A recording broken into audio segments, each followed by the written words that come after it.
Hey everyone, I'm Scott Sery, the founder of Know to Grow, where I take you from having no idea how to make money without a boss to growing that idea so that you can live life on your terms.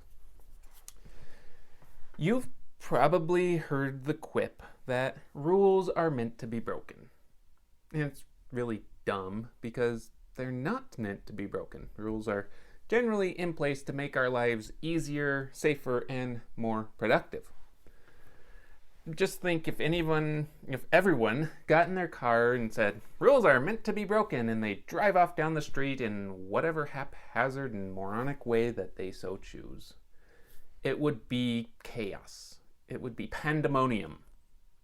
Okay, I just put that in there because I wanted to say pandemonium in this video. It's a fun word to say. Now, there are a certain set of rules that should be broken, and they should be broken often. These rules aren't the rules that are to be broken because they're necessary and ensure that we're all getting along, not those driving rules that you need to follow because otherwise you'll kill someone. These are generally the unspoken rules that people follow because that's just what you do. My favorite go-to example is this. Back in 1954, the R.J. Reynolds Tobacco Company introduced Winston brand cigarettes. And their slogan was, "Tastes good like a cigarette should." It's short, it's rhythmic, and it broke a cardinal rule of writing at the time.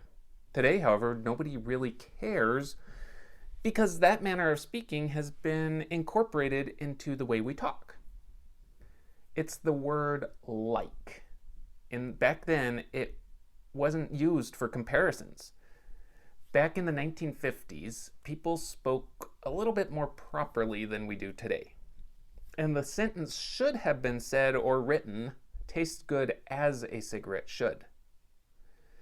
They broke this rule of grammar, and the company stood out from the competition. They were at the front of an entire language shifting from as to like for their go-to comparison word. So when you're trying to shake things up a bit, which rules are you breaking? Take a look at your product. Take a look at your service, your overall offering, and ask yourself, what makes this different? What makes this unique? And most of the time, we're relying on our personal touch to make it different. And people are buying from me because they like me, and they buy from you because they like you. But as we branch out beyond our kind of close market, we're trying to attract more and more people into our circle. And to do that, you can attract people by breaking the rules.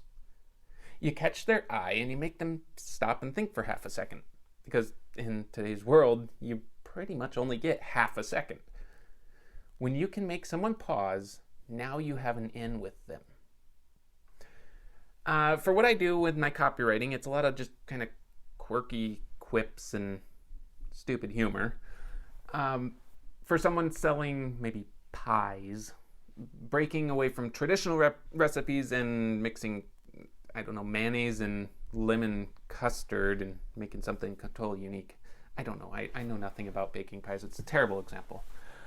For someone interested in guiding hunting trips, maybe it's figuring out a new way to pack a pack or to quarter an animal or a new means of entertaining people during those cold nights in elk camp. For those tutoring kids, it's finding how to relate to them and relay information on a new and totally unique level.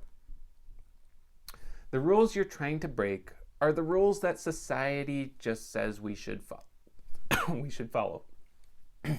They're rules because that's how everyone has always done them. And by golly, that's how we should keep doing them. Break those rules and let yourself stand out. Of course, if you don't have any idea of what you're going to do to make money, then you need to head over to www.knowtogrow.com and sign up for free.